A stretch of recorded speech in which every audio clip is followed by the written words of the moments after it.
Welcome to my channel. You are watching biology for NEET, 10th class and competitive exam. पिछले topic में अपने पढ़ रहे थे प्लाज्मा थेरेपी और आज का नया टॉपिक है वैक्सीनेशन। वैक्सीनेशन क्या होता है, कैसे बनाया जाता है, इसके बारे में अपने पढ़ेंगे और समझाने की कोशिश करूँगा कि वो अच्छी तरह समझ में आ जाए। तो देखिए वैक्सीनेशन क्या होता है। वैक्सीनेशन को अपने जनरली टीकाकरण भी कहते हैं। टीकाकरण जैसे पोलियो का टीकाकरण होता है, ओरली जो मेडिसिन है वो दी जाती है। तो वैक्सीन की बात करें तो सबसे पहले वाका शब्द है,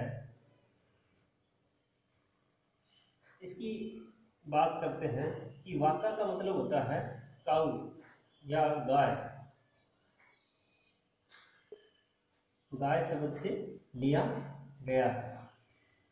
अब ये काऊ शब्द है, उसके पीछे भी एक इतिहास है। इतिहास की बात करते हैं थोड़ी सी। क्या होता है कि एडवर्ड जेनर ने 1790 के जो सन में चेचक के रूप में जो रोग प्रभावित था उस टाइम, तो बहुत सारे जो रोगी हैं वो चेचक के कारण मर रहे थे। तो उस ओर उनका ध्यान आकर्षित हुआ। तो उन्होंने एक बात देखी थी कि जो भी दूध का काम करते थे ना, या दूध ये थे, उनमें ये रोग बिल्कुल भी नहीं पाया गया। तो इस बात पे उन्हें आश्चर्य हुआ कि ये क्या बात की जो दूध का काम करने वाले होते हैं उनमें ये चेचक है या स्मॉल पॉक्स है, उसके लक्षण भी दिखाई नहीं दिए और ना ही कोई दर्शित हुआ।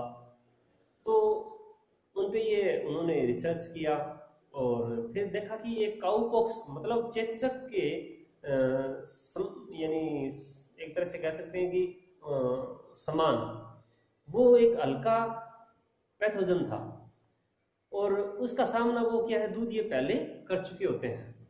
और जैसे ही क्या है वो स्मॉल पॉक्स या चेचक के रोगाणु उस पर अटैक करते हैं तो वो इन्फेक्टेड नहीं होते हैं। ये उनके दिमाग में अनुमान आया और या अनुमान लगाया।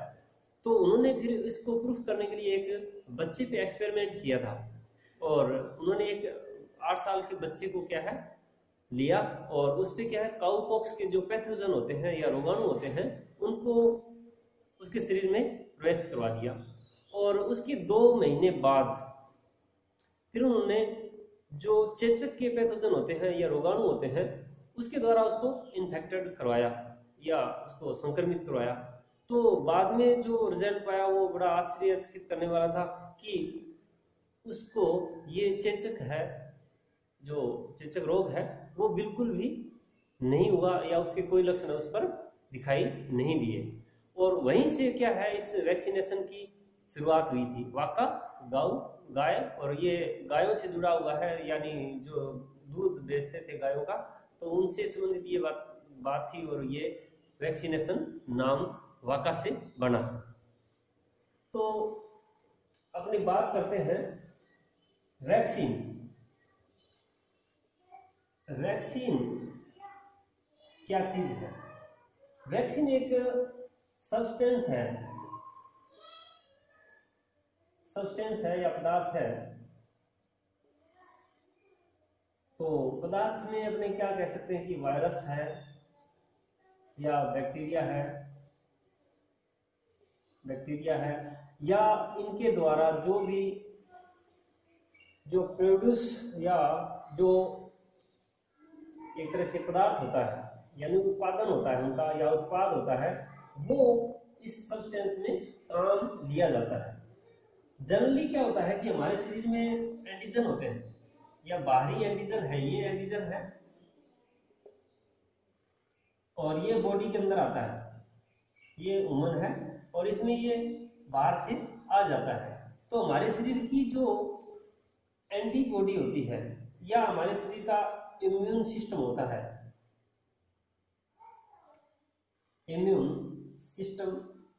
है, यानी ये भी एक तरह से क्या है रेस्पिरेटरी सिस्टम है, डाइजेस्टिव सिस्टम है। तो उनकी तरह ये क्या है इम्यून सिस्टम होता है और ये बाहरी एंटीजन को क्या है पहचानने में सक्षम होता है। यहाँ तक कि हमारे शरीर के जो सेल्स होते हैं उन पे जो प्रतिजन पाए जाते हैं, और जो बाहरी शरीर के सेल में जो प्रतिजन होते हैं, या कोई कई बार अपने क्या है ट्रांसप्लांट करते हैं बॉडी के ऑर्गन का, जैसे हार्ट का करते हैं या लीवर का करते हैं, किडनी का करते हैं, वो भी हमारे शरीर के अंदर जब सेल होती है, उन सेल के अंदर प्रतिजन होते हैं, तो उनको भी वो बखूबी पहचान लेता है और उनके प्रति रेजिस्टेंस पैदा करता है या प्रतिरोध उत्पन्न करता है। उसके बारे में अपने अगले टॉपिक में पढ़ेंगे, पर उससे पहले अपने ये समझ लेते हैं कि ये एंटीजन जैसे हमारे शरीर में जाते हैं तो इम्यून सिस्टम क्या करेगा, उन रोगाणुओं के बारे में या जो पैथोजन होते हैं उनके प्रति क्या करेगा, अनुक्रिया करेगा और एंटीबॉडी बनाएगा। क्या बनाएगा? एंटीबॉडी बनाता है। एंटीबॉडी बनाएगा तो एंटीबॉडी से पहले भी एक इनेट या सहज जो प्रतिरक्षा होती है, अपने पिछले टॉपिक में मेंशन कर चुके हैं, वो अपने ध्यान रखने के लिए आप उसको देख सकते हैं।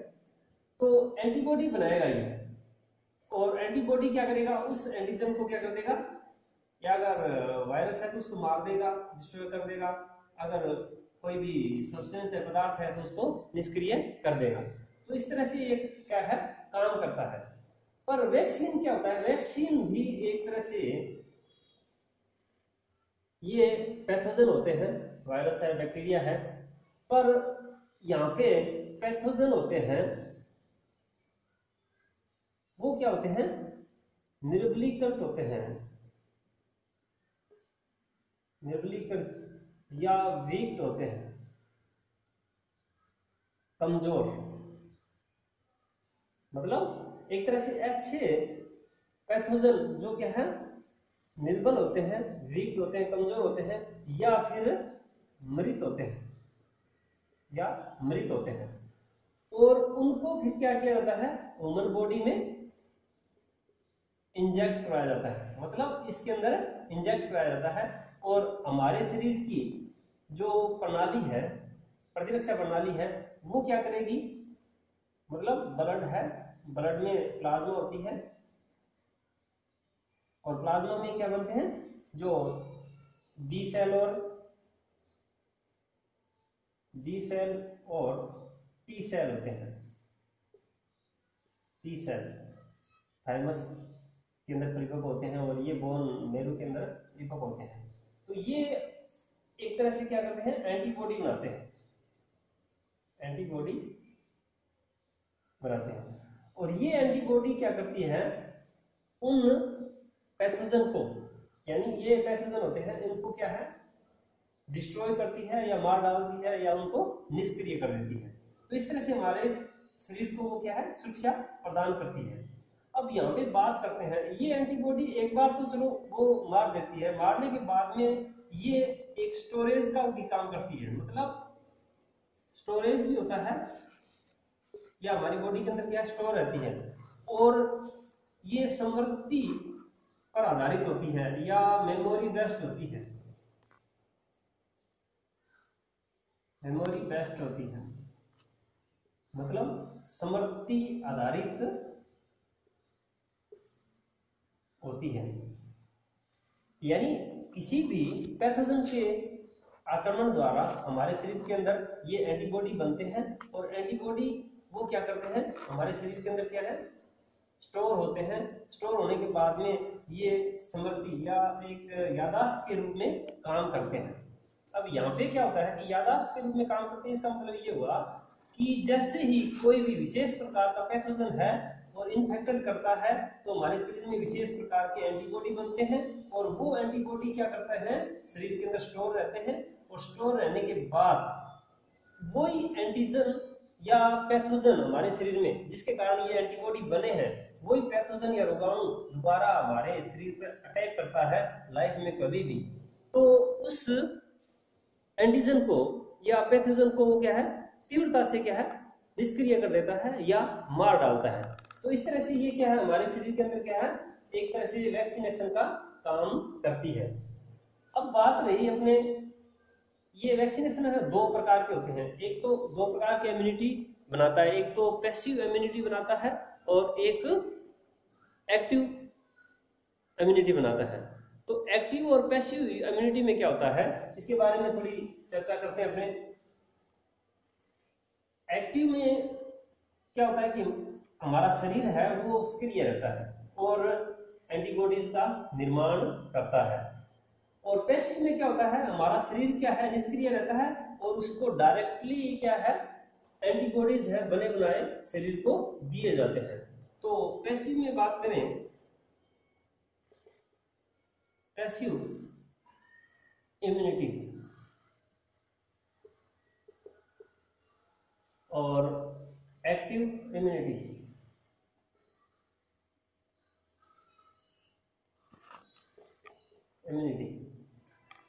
पैसिव में बात करते हैं ना, पैसिव एक क्या है, विशेष प्रकार के एंटीबॉडीज बनाने में सक्षम होते हैं या एक प्रोसेसर होती है बनाने की। उसमें क्या होता है कि कोई पृष्ठधारी जो भी जीव होते हैं, जैसे गाय है,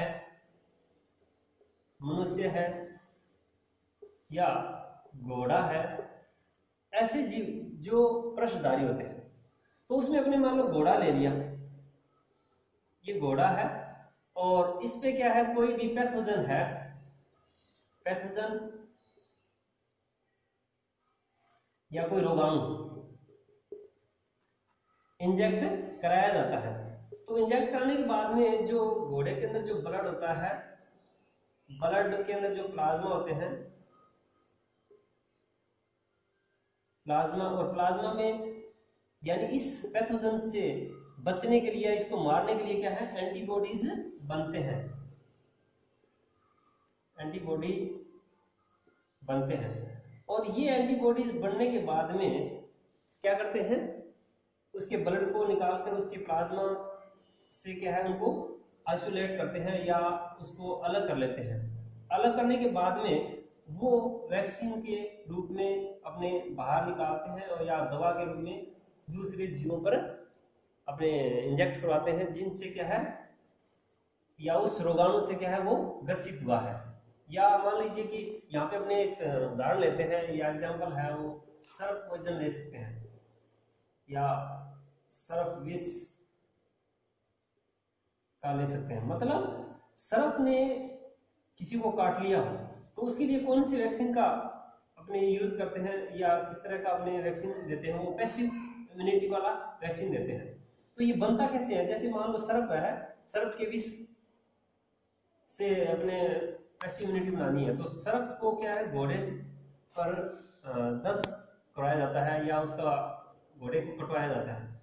घोड़े को जैसे ही सर्प काटता है तो उसके शरीर में क्या है, इस तरह की प्रोसेस होती है, ब्लड प्लाज्मा और उसमें एंटीबॉडी बनते हैं और वो एंटीबॉडी क्या है, निकाल लिए जाते हैं। और निकालने के बाद में जो पेशेंट होता है, जो सर्प से काटा गया जो पेशेंट होता है या रोगी होता है, उसको वो एंटीबॉडी दिए जाते हैं। ये ह्यूमन है जिसको क्या है, सर्प ने काट लिया और काटने के बाद में उसके जो पॉइजन होते हैं उसको अपने ठीक करने के लिए ये एंटीबॉडीज दिए जाते हैं। और इस तरह से वो क्या है, उस सर्प विष को क्या कर देता है, वो निष्क्रिय कर देता है। तो इस तरह से ये पैसिव इम्यूनिटी है वो काम करती है। पर एक्टिव इम्यूनिटी में क्या होता है, एक्टिव इम्यूनिटी में कोई भी पैथोजन, ये मान लो कोई पैथोजन है, ये काम में लेते हैं और ये मनुष्य है, इसके अंदर क्या है, ये इंजेक्ट करवा दिया जाता है। इंजेक्ट करवाने के बाद में इसके अंदर एंटीबॉडी बनती है। पर ये पैथोजन होता है ना, वो क्या होता है, निर्बलीकृत होता है या कमजोर होता है, कमजोर या मृत होता है या अर्धमृत होता है, अर्धमृत होता है। या फिर इसका कोई भी पैथोजन का कोई भी जो पार्ट ले सकते हैं, उसकी बाहरी झिल्ली को ले सकते हैं, कोई प्रोटीन ले सकते हैं। जिस तरह से कोरोना के अंदर क्या है, स्पाइक जो प्रोटीन होती है उसका भाग लेके भी क्या है, वैक्सीन बनाने की कोशिश की जा रही है। या उसकी जो बाहरी झिल्ली होती है उसको भी अपने काम में लेकर वैक्सीन बनाया जा सकता है। तो अब क्या करते हैं, जो इसका भाग ले लिया जाता है, पैथोजन पूरा भी दिया जा सकता है लेकिन वो क्या होगा, निर्बल होगा। या पैथोजन का कोई भी भाग है वो अपने काम में ले सकते हैं और वो उसके बॉडी में इंजेक्ट करवाते हैं। अब यहाँ पे इंजेक्ट करवाते हैं ना, तो हमारी बॉडी के अंदर क्या है, एंटीबॉडी बनते हैं तो हम यहाँ पे ये कह सकते हैं कि जो एक्टिव इम्यूनिटी बनाने के लिए जो काम में या जो प्रोसीजर काम में ली जाती है, उसके द्वारा हमारी बॉडी को क्या किया जाता है, एक तरह से मूर्ख बनाया जाता है। मतलब प्रॉपर वो पैथोजन तो नहीं होता है, रोग फैलाने वाला नहीं होता है, फिर भी अपने क्या है हमारे शरीर में एक तरह से प्रतिरक्षी अणु है वो बनवा लेते हैं। मतलब जो रोग भी नहीं फैलाता है या रोग नहीं फैला सकता है, लेकिन हमारे शरीर क्या समझेगा, उसको एक रोगाणु समझ लेगा और उसके प्रति क्या है हमारा इम्यून सिस्टम है वो एक एंटीबॉडी बना लेगा। तो हमारे शरीर में वो एंटीबॉडी बनाने के बाद में वो उस रोग से क्या करेगा, लड़ेगा या फाइट करेगा और उसको क्या है मार देगा, या जो भी पैथोजन के जो उत्पाद होते हैं उनको अगर डालते हैं तो एंटीबॉडी बनाएगा, उसको निष्क्रिय कर देगा। इस तरह की प्रोसीजर होती है। इसीलिए ये क्या है, एक तरह से मूर्ख बनाने वाली बात होती है हमारे शरीर के इम्यून सिस्टम को। अब क्या होता है, जैसे मान लो इसके अंदर क्या है, बहुत सारे पैथोजन डाल दिए और निर्बल थे और एंटीबॉडी बन गया, एंटीबॉडीज बन गए। अब ये एंटीबॉडीज क्या है, पहली बार जब बनते हैं तो इसको प्राइमरी रिस्पॉन्स बोलते हैं, प्राइमरी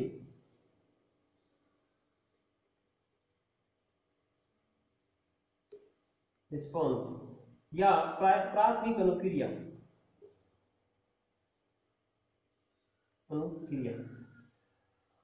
ये होगी प्राथमिक अनुक्रिया। अब दूसरी बार क्या होगा, जैसे ही एंटीबॉडीज ये हमारे शरीर के अंदर क्या है स्टोरेज के रूप में रहते हैं और स्मृति आधारित होते हैं या मेमोरी बेस्ड होते हैं, मेमोरी बेस्ड होते हैं या स्मृति पर आधारित होते हैं, स्टोर भी रहते हैं और स्मृति के आधार पर क्या है शरीर में बने रहते हैं। और जैसे ही क्या है, मान लो इस पैथोजन के कारण ये एंटीबॉडी बना था, तो ये एंटीबॉडी क्या करेगा, दोबारा यही पैथोजन अगर इस शरीर में आएगा कभी भी जीवन में, तो वो क्या करेंगे, जो एंटीबॉडी पहले बने था वो स्टोरेज के रूप में रहते हैं और इसके जो रोगाणु होते हैं उनको तीव्रता से क्या है अटैक करते हैं या जल्दी से उनको मार डालते हैं और वो रोग नहीं होता है। उसको बोलते हैं सेकेंडरी रिस्पॉन्स, सेकेंडरी रिस्पॉन्स। इस तरह से क्या है हमारे शरीर में एक्टिव इम्यूनिटी है वो बनती है और हमारा शरीर क्या करता है, उन रोगों से क्या है दूर रह पाता है। तो ऐसे बहुत सारे जो अपने टीकाकरण में काम में ले रहे हैं, टीकाकरण में जो रोग हैं, पोलियो है, मिजल्स है, डिप्थीरिया है और इसके अलावा अपने रूबेला भी काम में ले रहे हैं। इस तरह से देखेंगे, इस तरह से अपने इम्यूनिटी है वो एक्टिव काम करती है। इसके अलावा अपने रोगजन को क्या डालते हैं ना, टीकों को कई प्रकार से बांटा गया है या कई भागों में अपने इसको बांट सकते हैं। तो पहला जो है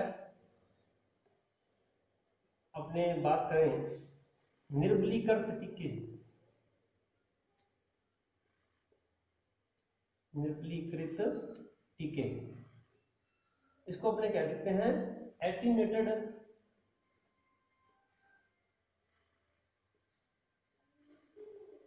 वैक्सीन, वैक्सीन। दूसरी बात करें अपने एटीन्यूएटेड होता है एक तरह से, इसकी बात करें ना, यानी जीवाणु या पैथोजन को क्या है वीक या कमजोर करके क्या है अंदर डाला जाता है। और इसमें एक दूसरा और है inactive, inactive vaccine. Inactive vaccine या एक तरह से निष्क्रिय टीके भी होते हैं। निष्क्रिय टीके वो होते हैं जिनको क्या है उष्मा या रेडिएशन या एक तरह से किसी प्रकार से उनको क्या है मार दिया जाता है, रेडिएशन से या उष्मा से क्या है उनको पूरी तरह से किल कर दिया जाता है। और किल करने के बाद में क्या है वो शरीर के अंदर इंजेक्ट करवाए जाते हैं और उसके फलस्वरूप क्या बनती है वैक्सीन या एंटीबॉडीज बनती है। एक तीसरा प्रकार और है सब यूनिट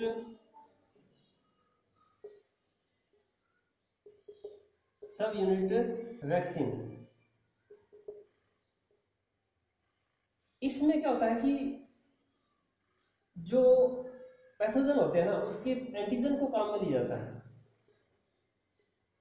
एंटीजन को काम में लिया जाता है, और एंटीजन काम में लेकर क्या है, उसके शरीर में प्रवेश करवाया जाता है रोगी के, और उसके फलस्वरूप एंटीबॉडीज बनती है। कई बार क्या होता है कि एंटीजन के ऊपर क्या है, एपिटोप्स होते हैं। एंटीजन के ऊपर क्या पाए जाते हैं, एपिटोप्स पाए जाते हैं, और एपिटोप्स है वो क्या है, 1 से 20 प्रकार के होते हैं, 20 प्रकार या 20 टाइप के होते हैं। उनको लेकर भी क्या है, अपने सब यूनिट वैक्सीन बनाया जा सकता है। अब चौथा प्रकार एक और है, वो है अपने टॉक्सोइड, टॉक्सोइड वैक्सीन। इसमें क्या होता है कि पैथोजन के द्वारा जो भी विष बनता है या टॉक्सिन बनता है, टॉक्सिन बनता है, उस टॉक्सिन को क्या है, काम में लेते हैं। जैसे क्या होगा कि वो टॉक्सिन है या विष है, अपने शरीर के अंदर इंजेक्ट करवाते हैं और उसके प्रति क्या है, एंटीबॉडी बन जाता है। तो जैसे ही कोई पैथोजन जाएगा और वो यानी टॉक्सिन बनाएगा, विष बनाएगा, तो उस विष को क्या है, हमारे शरीर में पहले जो बने हुए एंटीबॉडीज होते हैं या प्रतिरक्षी होते हैं, वो उसको क्या कर देंगे, निष्क्रिय कर देंगे। तो इस तरह से वो रोग को क्या है, फैलने से बचा देता है। अब एक और बना हुआ है वैक्सीन का जो टीका है, उसको बोलते हैं कंजुगेटेड, उसको अपने हिंदी में संयुग्मी टीके भी कहते हैं, संयुग्मी टीके, संयुग्मी टीके। इसमें क्या होता है कि पैथोजन का टॉक्सिन दिया जाता है, टॉक्सिन दिया जाता है, प्लस में जो पैथोजन होता है या बैक्टीरिया होता है, उसकी भित्ति का पॉलीसेकेराइड, यानी भित्ति होती है उसका पॉलीसेकेराइड, सेकेराइड, यानी मतलब 2 तरह के इसमें टॉक्सिन और पॉलीसेकेराइड, भित्ति का जो टॉक्सिन, जो पॉलीसेकेराइड है वो लिया जाता है, मतलब 2 मिलाकर क्या है, एक वैक्सीन का निर्माण किया जाता है। उसको बोलते हैं एक तरह से कंजुगेटेड वैक्सीन। और इसका छठा जो प्रकार है वो है DNA vaccine, DNA vaccine. DNA vaccine क्या होता है, ये इंपॉर्टेंट भी है, और इसमें खास बात ये होती है कि जो भी